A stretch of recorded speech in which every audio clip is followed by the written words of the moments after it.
Carla from That Cat Mommy, and today we're talking about something that stresses everybody out.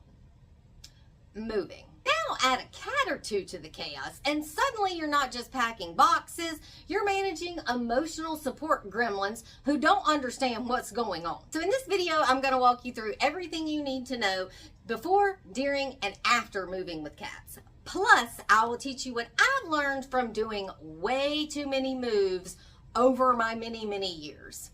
So let's make your next move suck just a little bit less for you and your fur babies. So the first thing you want to do before the movers show up are plan your cat's needs. So you want to start getting them used to their carrier earlier. Sit it outside. Make sure you leave treats inside. Let them nap in it. Make it feel cozy. And if you're going to be doing packing for a while, try to do it in stages. Cats hate sudden changes, so a slow build-up is less overwhelming for them. Do not wait until moving day to start throwing stuff in boxes, especially if you have the cat who freaks out when you rearrange a chair.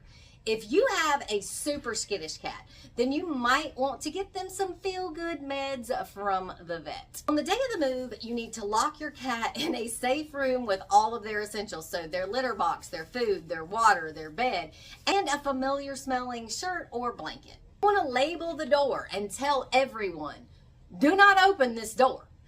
If you're traveling by car, you want to set up your carrier with a towel, a blanket, some puppy pads, something on the inside of that in case your kitty has an accident, and a light cover to cover over it, just because there's a lot of stuff going on down the road and it freaks cats out. If you're driving more than 20 minutes, here's what has helped me. No loud music. Do not have the windows down, and try to avoid stops unless absolutely necessary. Also, you do not want to open that carrier in the car unless every single door is shut. One panicked cat can Houdini its way out of a window you didn't even know was opened. For a long trip, you're also going to need a travel litter box and some collapsible dishes. When you arrive, you do not want to open the carrier and let that cat loose into the entire house.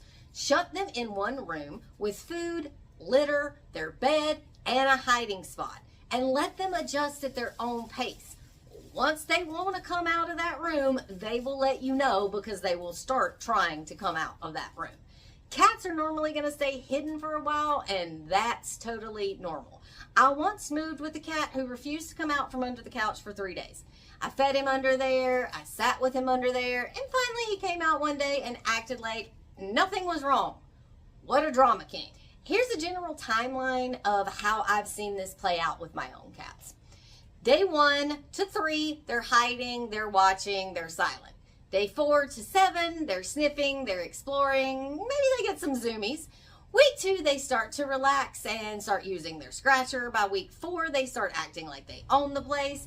If your cat's not eating by day 2, or you notice vomiting, diarrhea, or heavy panting, you want to call your vet. It's probably just stress, but it's better safe than sorry. Here's a few things that always help. Stick to their feeding routine as much as possible, and keep their litter box in a low traffic area that's easy to access.